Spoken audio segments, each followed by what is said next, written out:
welcome back to Lego by the Book. Today we're going to be building some more Hobbit sets because I was sent 2 more by Sparky Santos, who has become my own private Lego Santa Claus in summer, which is just awesome. Do feel free to send me any Lego sets you feel like. And Sparky, you're awesome, and I love these. One of these sets I don't have, one of these sets I did have, but I'd already long since disassembled it, and now I have the chance to test something. So, we're going to start with the first one, which is this tiny little bag set. It is set 30213. It appears to just be Gandalf and a little section of wall. It doesn't actually have a name, which is unusual. It just says building toy, which at first made me think maybe it wasn't official, but it does in fact say Lego. So, let's pop this open and take a look.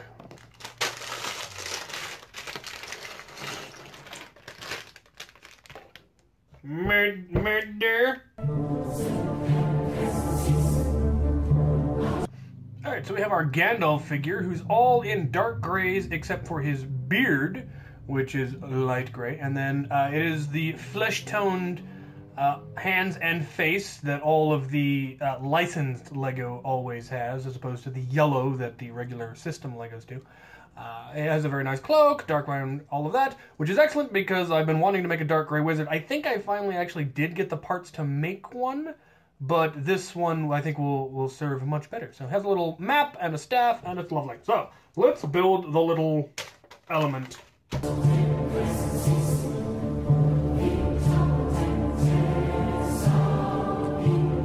Okay. We have this little structure. I don't know what it's exactly supposed to be, but it's neat. Lots of good dark gray parts there. A couple of spare parts that are very easy to integrate in, and I'm just going to add them right there. And a spider, for no really apparent reason. It does come with a glamdring, which I'm very fond of this sword style. They had, the old swords for many, many years, which were never particularly impressive in design. I definitely like these ones more. They're more like a hand and a half sword, which is what most of the swords that people used in the Lord of the Rings were. They were proper bastard swords. Nobody really... Boromir used a broadsword, but Aragorn used a bastard sword, and so did Gandalf. And they're very, very nice. I really like how they altered those for this whole series. So, okay, there is that. Definitely think that is pretty cool. Now for the main event, the Witch King battle, which, as I said in the fan mail video, I did already have this one. I bought this one and the other one that he sent me when they were in stores because they weren't very expensive and I actually had the money and I really wanted some of the parts. And so getting another one is just that much more awesome because I still want the parts that I wanted the first time. So you can never have too many Legos.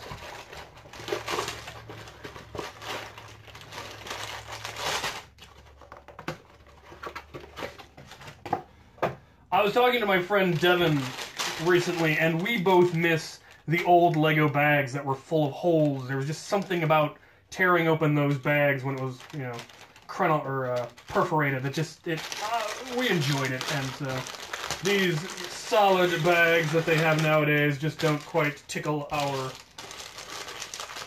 nostalgia, but every once in a while we get to open a really old set and it has the old bags and it brings home memories of childhood. My head's making a run for it. Cloaks all around. Alright, so this set has 3 figures. We have Galadriel. Wait, she's supposed to have a gizmo. Galadriel with her gem. She has 2 faces, both her, beautiful as the morning face, and then her crazy, powerful, 3rd generation elf, incredibly old and magical face. I really like the hair. It's rubbery, which makes it very flexible and nifty. And then we have Elrond. And it's actually the exact same hair as Galadriel, they just have it in different colors, which is neat that they were able to do that. He also has two faces, a slight smirk face, and a stern getting down to business face. And finally we have the Witch King of Angmar, who I have a crown remarkably similar to that, back from when I was a duke. A few stylistic differences, but not entirely unlike it. And interestingly enough, in the box art, he's actually depicted as being left-handed, which is just another attempt to smear us lefties by making the bad guys left-handed, but then, you know, Arya Stark is left-handed, so that makes up for that. Alright, let's build this thing.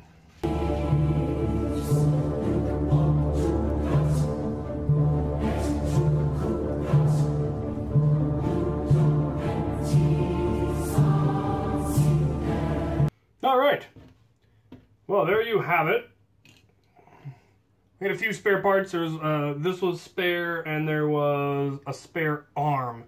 So you've got this little catapult that's fired by hitting down on this skeleton remains here.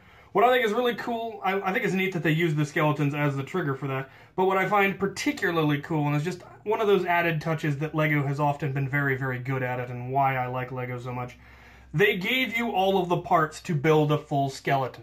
They could have just not done so, but they gave you the skull, they gave you the legs, so you can in fact build a complete skeleton from the parts in this set, which is just neat, because having part of a skeleton isn't, you know, all that great if you wanted to build something else, but the fact that they provided you with everything you need to make the full skeleton is cool. Now, why the Witch King is on this little pirouette thing, I have no idea what that's about. But apparently he wanted to dance, so they gave him a little turntable that's controlled by a lever in the back. But here is where it gets cool. If you've been watching my other most recent by-the-book LEGO sets, you'll know that I've been talking about the old castle sets, which I have back here behind me, and that will be getting filmed probably right after this, honestly. But they all connected together.